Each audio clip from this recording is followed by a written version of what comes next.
So last year, Jon Glassberg and I went up to Mount Evans. And Mount Evans is a really unique area in the sense that you can drive to 14,000 feet. Rich and I went to the summit one day after climbing at Lincoln Lake for a day. And we just spent the afternoon up there shooting some photos, shooting some video. As we were driving down, I kind of saw this boulder in the distance across this field. Out of a whim, I said, hey John, let's stop. Like, maybe there's a boulder over there. Let's hike across this meadow, let's check it out. And we kind of hiked out across the field to this boulder that we thought was going to be really cool to look at. We kind of realized that it wasn't a boulder, it was a giant freestanding tower. I kind of hiked my way down to the tower and peeked around the corner, and there was a massive boulder field just sitting there. We were in a little bit of disbelief. It was kind of that unspoken giddiness of, did we just find another like 2 Lincoln Lakes like right under our nose? This is maybe like the next thing. This is exactly what we've been looking for.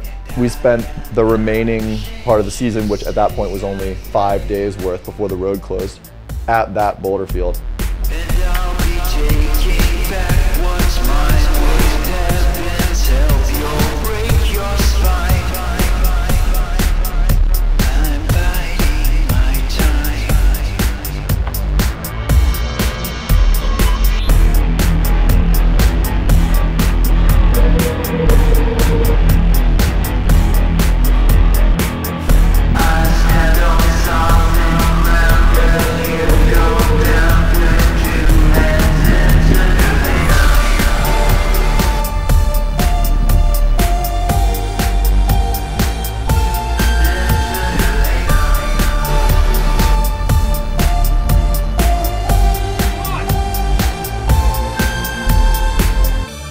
Living in Colorado, as a boulderer, you're faced with the daily challenge of deciding where you want to go climbing, because the Front Range of Colorado is littered with classic and historic climbing destinations.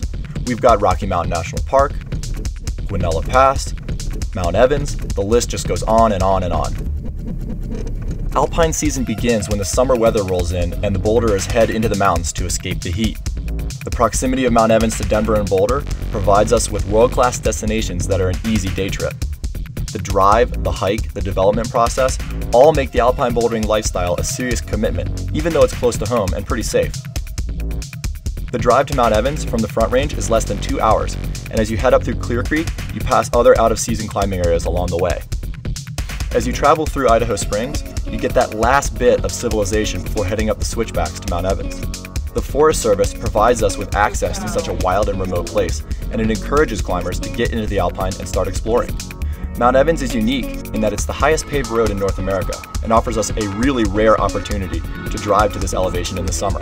Switchback after switchback lead you up the mountain, above the tree line, taking you past world-class bouldering destinations on the way to the summit. I've been climbing at Mount Evans for years and never once heard anything about this area, even though it's 20 minutes from the car and a quick hike. I wondered whether this area was kept a secret on purpose or if we had truly made a new discovery. There's several reasons why you might want to keep a place secret. One, you want to hog all the first ascents for yourself because you found it, and that's just kind of human nature. People kind of get fussy sometimes, you know? And you know, like, a lot of the mentality of like, you know, this is my crag, I want to keep it secret, kind of just comes from like this old school USA approach that like, I own this, I own that. You know, for one reason or another, you come across secret areas when you're a climber. You can't help it really, and there's a million reasons for it. The most basic one is like, it feels good to have an area to yourself just for a little while. You're afraid of what other people are going to do to it. If I want to have the experience I want to have, which is going up to a pristine problem and trying to figure it out without the aid of tick marks or watching videos of it on the internet or whatever, I need to be the first one there.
secrecy stuff starts happening, you know, somewhere later on, when you start bringing your small subsect of friends or whatever, and they kind of give you the thumbs up, like, wow, this is good, or this place is special, or something like that. Then that starts building, you know, a level of hype. Outside your close circle, you just didn't go blabbing your mouth about Mount Evans is the greatest bouldering area ever, you know, because then you get grief from your buddies when a bunch of randoms showed up the next day. It's quiet.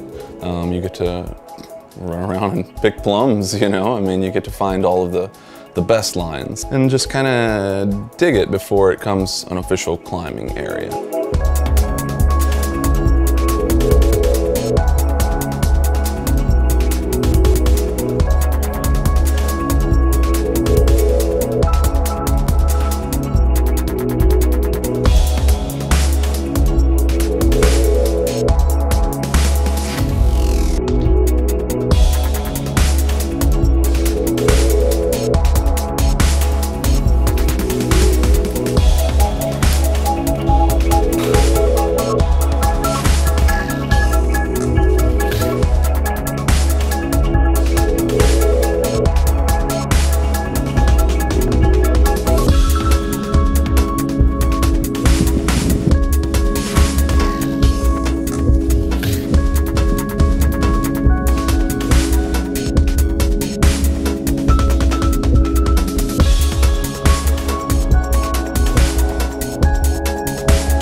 Discovering a new area in Colorado is extremely rare, especially at Mount Evans, and especially something this good. It was way too good to be true. It seemed impossible to me that people hadn't been here climbing. I definitely couldn't have been the first boulderer here. Almost every area, even the ones that we think are secret and brand new, you know, that we're doing our best to just not tell even our best friends about. Chances are somebody's been there. Rich and I spent 4 or 5 days up at this area right before the road closed. We kind of went crazy. Then, beginning of September, the road closed, was all over, very abruptly. My girlfriend and I had been down there at the end of last fall, just as the park was closing the gates. We thought, wow, okay, we'll just cash this away and check it out next year. For us, we just kept it a secret. We didn't want to tell anybody. We wanted to make, first ascents and climb new boulders and develop a new area and call it ours. You get to know, after you've been around here for a while, all the people that are putting stuff up. A lot of the people that you know, passed before you, and no one I knew had ever said anything about this. And over the course of 2 or 3 days of running around there, we found no evidence of any climbers, none at all. On the last day, I came around the corner and looked at this one boulder, and I saw that one hole had been broken off. About the same time last year, I actually think I remember hearing someone say that they saw Jon's car up there. So we thought, oh shit, someone else knows about the area. I was kind of just like, damn, like maybe someone had been to this spot before. But apparently people have been climbing there since 1963 or something. And they didn't tell anybody, you know, and that's fine. I think that's what this video is really about, is the constant rediscovering of areas. The time period's just gotten shorter and shorter and shorter. It used to be like areas would be forgotten every 10 years or so, and now it's like every 2 years, you know, it's ridiculous.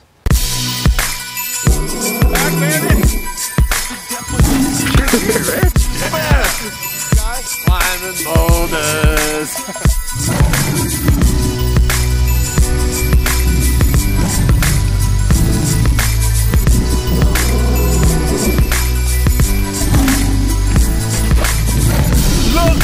I know it's not easy to, even with the whole world judgmental attitude. People still snickering, tears while they laughing. God, why you make a person hurt below average? Kids still ridicule but don't know Elijah. Pain still makes a meek person turn tiger.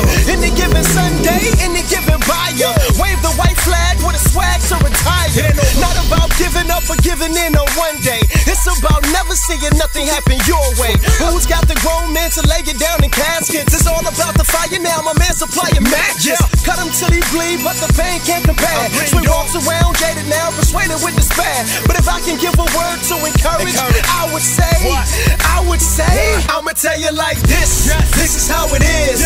Pain makes a man, the more pain, the more tears. The drops hit the ground, the more stronger he becomes. You will not fade, you will rise like the sun. Come on now. Yeah, now. Yeah, now. Yeah, now. You can walk again. You can walk again. You can walk again. I would never fade into the This doesn't make any sense. cloud, the sun emerges to its target. Illuminate the Constitution. It's blood and water fusion. I feel like hurt because my people want a revolution. Bro, a dominatrix. Suppressed bondage, I conquer. Home never complication. Without Stevie, I wonder. My life is vivid, not timid. I'm in the game of winning. I'm about them digits, scrub business, homie. You dare to witness. One unit, snipe shanker, we fight through it. Precise fluid, despite features, we keep moving. Never underestimate the breath of soldier breathing. On second winds, we make amends to define a reason. Make a rule, break a rule, Simon told me so. Lyric data, I'm representing that system overload. Take a walk with me, people, and reach the finish line. Don't talk about it, just be about it, the state of mind.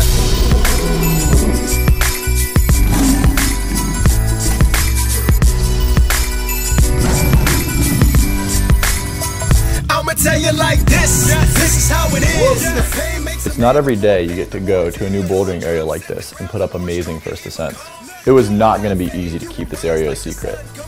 I didn't know if I was obligated to tell the climbing community. I didn't know if anybody would even care. Whenever I've discovered a new area, do I have to tell anybody about it? I wouldn't say I have to tell anybody about it. No, they don't have any moral obligation. I mean, there's nothing wrong with doing your thing, and you don't have to tell anybody about it. Especially on public land. It's like, you know, you or I could walk to this place. We're talking about rights and wrongs. Does intent matter? If I kill somebody by accident versus intentionally, those are different crimes. If I don't tell someone about a climbing area because I want to exclude them because I don't like them, that's different than if I'm keeping things kind of within my own circle of friends because access issues are tenuous. Because the truth is, sometimes the status of an area is unclear. Or you haven't done the homework to make sure that what you're doing is not going to kill off a colony of who knows what. And it may be that for a period of time, it can only accommodate a certain number of people a certain number of times a year. I think that there is an obligation when you discover a place to think very, very carefully about the likely impacts on that area. A lot of climbers, they get out of their car, they go do their thing, they're very focused. They either send or they don't and they go home. It's human nature to take things for granted. I think most climbers don't have to face up to the impacts of their sport very often. People who make videos about climbing areas, when it's handled responsibly, I don't necessarily see a problem with that. With an organization like, say, the Forest Service, they know what's going on. They know what we're doing up there. I believe that they're watching us to see what we're doing, to see if we can police ourselves, to see if we can take care of these areas, and to see what impact we actually are going to make. Yeah, I think it's kind of tricky in this instance. We talked with the forest rangers and they were pretty clear about not including areas above tree line for several reasons. Impact is the biggest alone. Then you throw in, you know, some of the danger aspects, you know, the weather and these sketchy ass talus fields that people are trying to scramble through in the hail. And that's just not something the forest rangers are going to be all pro about. They're there to protect Mount Evans. They're not there to provide recreation. That is always going to be secondary.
I started thinking about what has kept people from the abyss all these years. I certainly wasn't the first person here, so why wasn't this area getting the hype that it deserved? The most obvious thing to me was the weather, because the alpine can be downright terrifying in a thunderstorm.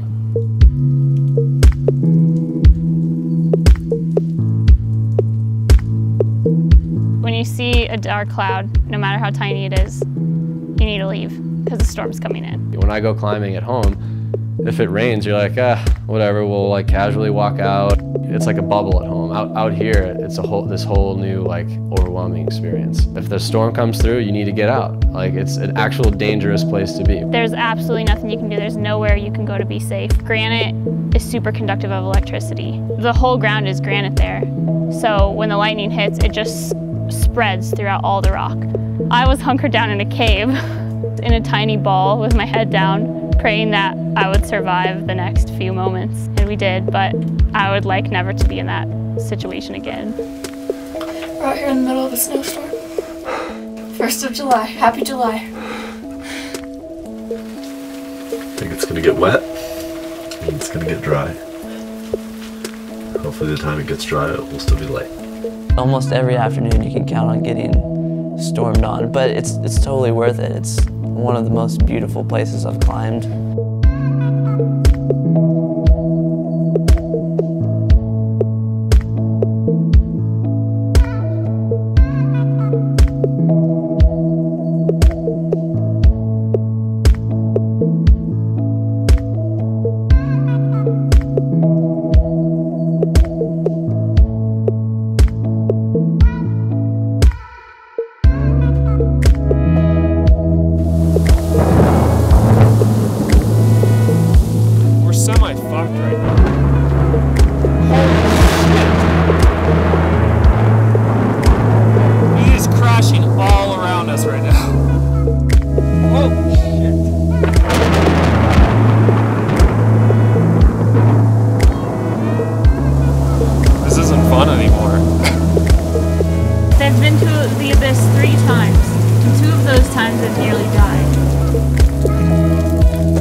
Lightning's just 50 yards behind us instead of in front. A little less scary.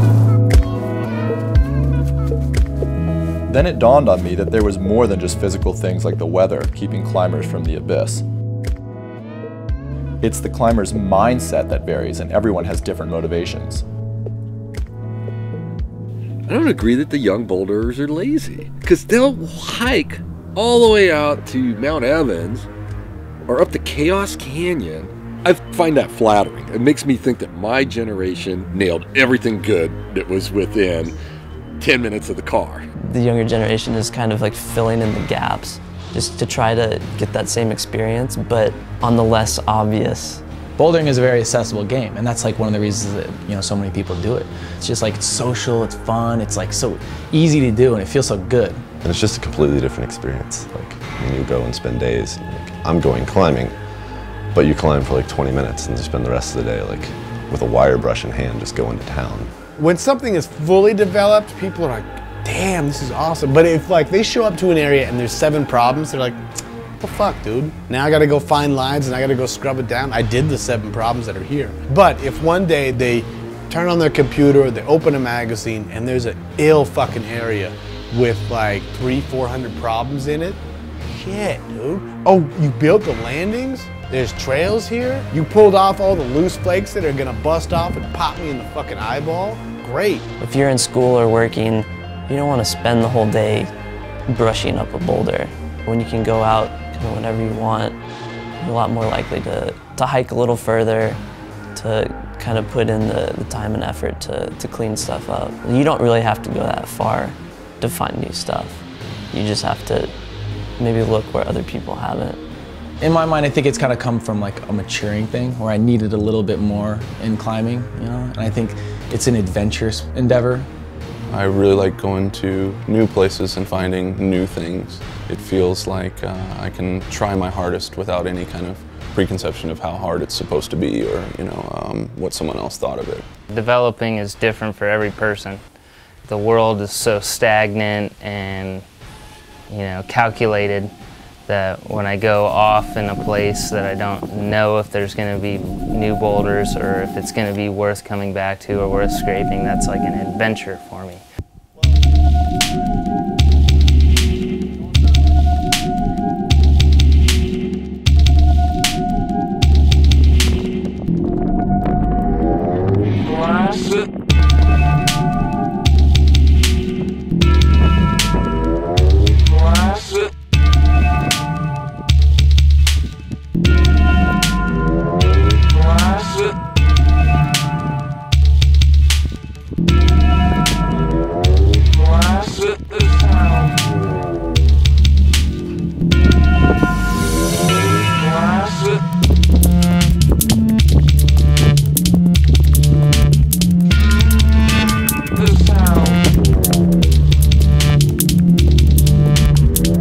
People come out here, like myself, for the park. Oh my God, let's climb at the park. Who doesn't want to go to Rocky Mountain National Park? Who doesn't want to go to Evans, especially if you're new? I'm new. So when I come out here, I'm excited to get on those classics. There's like hundreds of classics. I'll never do half of them, but I want to come out here and get on them and climb some of them. Until those lines start showing up and you get the right concentration and the right lines, I don't think people are attracted to areas as much. I find that people won't hike for a real gem of a problem if it's the only thing out there. When you go up to a new boulder field that you haven't been to, you're like, oh, that looks like it's perfectly clean, the landing's flat, like no problem, I'll just get on it, drop my pad, climb it, done.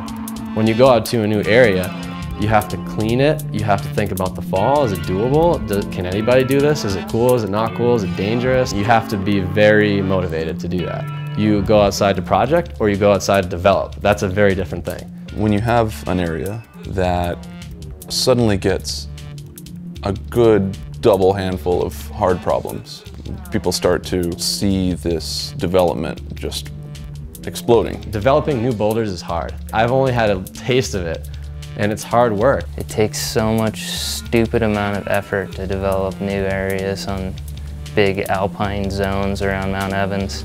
I wouldn't really consider it work though. It's fun to do because then you get to climb on it afterward. When you start out, I mean, it's like, covered in loose bits, so there's just a lot of scrubbing with wire brushes. I've got bashes all over my knuckles from getting too enthusiastic cleaning stuff, and you just bash your knuckles up. And it's kind of hard work. I mean, it's different, you have to be very ethically sound. You can't really sway into the gray area, especially around like Boulder, Colorado. It feels like a lot of work. But when you're done, it just, I don't know, it just feels really good to like step back and be like, I did that.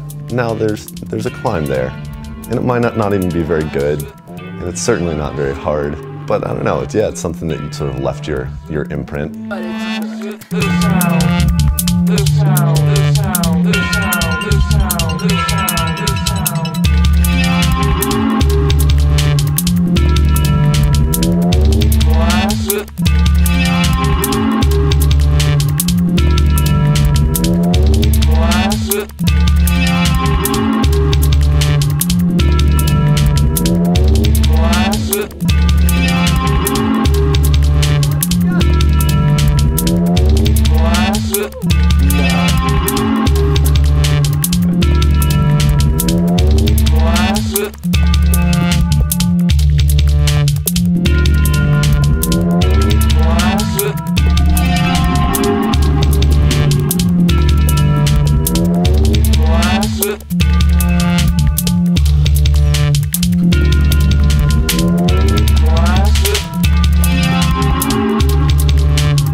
This day and age, it's impossible to keep anything a secret for long, so I started posting photos on Facebook and writing blogs to get people psyched on the area. I wanted everyone to come up there with me, and I had a feeling that word would get out and the community would want to see what we had been up to at the Abyss.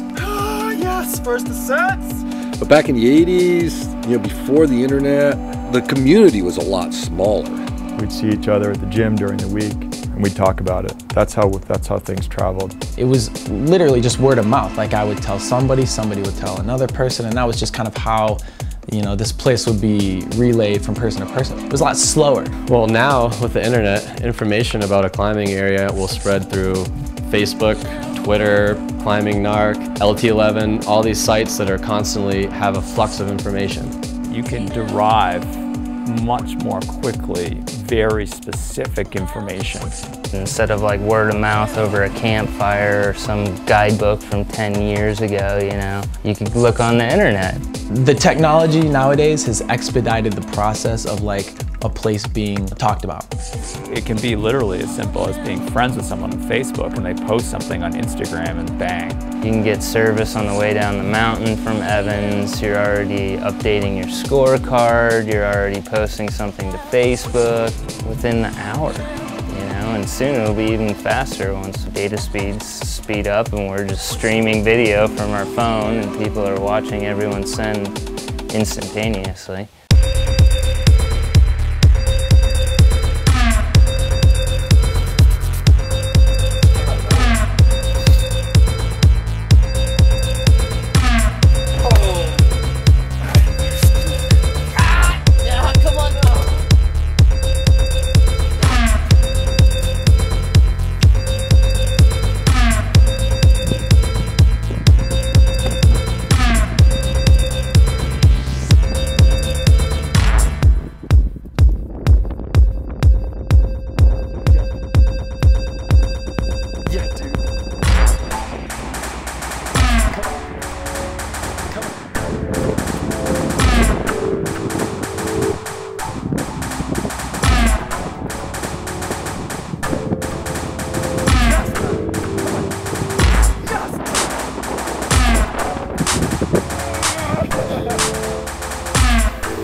The goal was never to keep the area a secret for too long. It was to share it with the community and let everyone feel that excitement that can only be experienced when developing a new area. The Abyss is a special place, and people needed to know about it. I think to keep an area that's undeveloped to yourself is maybe nice temporarily, but then there becomes a point where you want to share it with folks because that's what's fun. Climbing is a communal thing, you know? It's not just like it's mine. At the same time, there are moments where it's nice to just kind of have it yours for a little while, but then I think that kind of wears out. I've definitely become way more open and public about the areas I discover than I used to because I just got sick of that attitude. I got sick of people being like hurt or feeling like they weren't part of the clique or something like that and they weren't cool enough, and it's it's just stupid, you know? Like, I just want people to like go rock climbing and have fun. I think it's important to share, rather than kind of keeping it for yourself and you're like, oh, this is fantastic and I'm gonna figure everything out. It's just not realistic. By sharing it with others, I think you have a greater opportunity to unlock the potential of an area. I'm not the best secret keeper about climbing areas. If I find something and I'm psyched on it and I go to the gym the next day or whatever and people ask me what I did yesterday, you know, obviously I went climbing because that's like all that I do right now. So they want something more specific and I'm not gonna tell them what I'm doing. It's more fun to just go out with a group of friends and like share what you're doing.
The Abyss is a climber's playground, and the most impressive line out there wasn't a boulder at all, it was a root.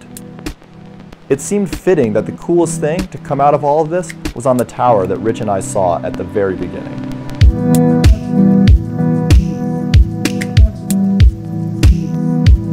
Ben Spannuth putting up a sport climb at 13,000 feet was the ultimate way to end the season and leave a lasting contribution to our community. The setting of this route is, it's incredible. Put it on par or maybe even better than the monastery, which is my favorite climbing area. It's overlooking like this gigantic meadow that's 1,000 feet below it. There are a bunch of beautiful lakes and a boulder field below it. It's on this incredible tower that has like a narrow base and a wide top that looks like it's gonna topple over. It's hard to compare to anything that I've done before, but maybe like middle of the road 14. I've never really sport climbed anywhere near that elevation. And it definitely kind of presents its own challenge. Like, the first couple days, just walking in to the tower kind of beat me up. There's a peak right above the tower that's at somewhere in the middle 13 range. It's perfect.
Ben's achievement sums it all up, and this was way bigger than us. Sharing the abyss was more rewarding than keeping it a secret, and I wasn't the first person there, but that didn't matter. What's important is contributing something to the community that will last forever. You're a hero. It just stayed off the radar forever. Like, we would always try and like convince people, you know, there's tons of boulders up there, you gotta do some scrubbing and there's some hiking, but it's just as good as the park, but there's nobody there, you know, and we couldn't convince anybody. The park was too hot, you know, everybody was too focused on sending their projects there. We just stayed in isolation for years. Most people just want to go climbing, right? And I get that, like, I just want to go climbing too. But, you know, it's important for the world. It's important for the climbing world to add something. This is bigger than you, man, and it's bigger than me. Nobody is gonna remember you in like 100 years. What's more important is that this exists. This is a legacy. There's always a few people out there who do the bulk of the development. 1% of the climbing population does 90% of the development. It's that 1%, they're wired like that. They feel like it's their life's work. It's what they'd rather be doing than anything else.